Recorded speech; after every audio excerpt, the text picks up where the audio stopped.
Isang mapagpalang araw sa ating lahat. Ngayong araw magluluto ako ng tokwa at kangkong. Yan yung ating iluluto for today ay ang tokwa with kangkong. So ayan yung ating pagpipritohan ng ating tokwa.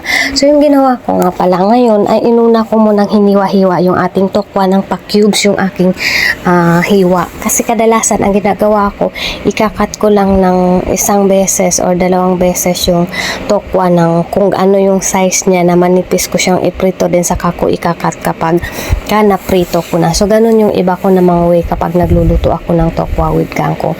Pero ngayon nga ang ginawa ko naman dyan ay ganyan, kinube-cubes ko yung pag-slice ko ng tokwa bago ko pinrito. And then hindi ko nga pala na ipakita sa inyo kung paano ko hiniwa yung kangkong. So yung kangkong ay hiniwa ko ng sabay-sabay ng maiiksi na hiwa.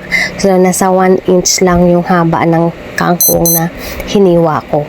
So ayan, kasi nga maliliit yung slice ng ating tokwa, so kailangan maliliit din yung slice ng ating kangkong. So ayan na yung ating naprito na tokwa. Wag natin sobrahan yung pagprito dahil pag nasobrahan ng prito yung tokwa ay matigas, so wala na siyang lasa and hindi papasok yung lasa ng ating sauce sa tokwa kapag tumigas na. Kaya sakto lang yung pagkaprito natin, hindi sobra at hindi kulang.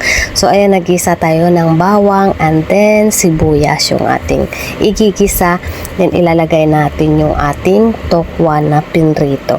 Igisa lang natin ng konti yung ating tokwa ng imekos-mekos lang para magkaroon ng lasa. Yung lasa ng ating bawang at sibuyas ay ma-absorb ng ating tokwa. Dahil nga kung napapansin nyo, ang tokwa ay walang lasa kung walang timpla.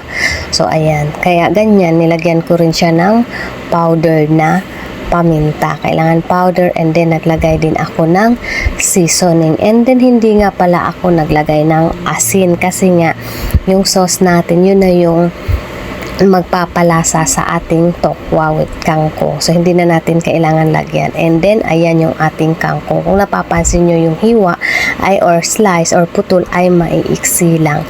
So ganun lang yung ating gagawin. And then nasa sa inyo kung anong mga idadagdag yung ibang ihahalo dyan. Gusto nyo maglagay ng sili, masarap din. Kapag mahilig ka sa sili, ayan yung ating sauce. Ang gamit natin ay oyster sauce lang yung ating nilalagay. Wala na akong ibang nilagay na sauce, and then di rin ako naglagay ng toyo. Minekos-mekos lang natin ng husto ng tama hanggang sa ma-mix ng husto lahat ng ating sauce or ma-coat natin ng sauce lahat ng ating tokwa at saka kangkong para magkaroon ng lasa. So ganun lang kadali, napakabilis lang magluto ng tokwa at kangkong. So ayan tapos na, naglagay lang ako ng sili na green. Ayan medyo maanghang din siya.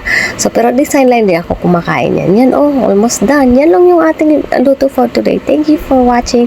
Be kind always. Bye!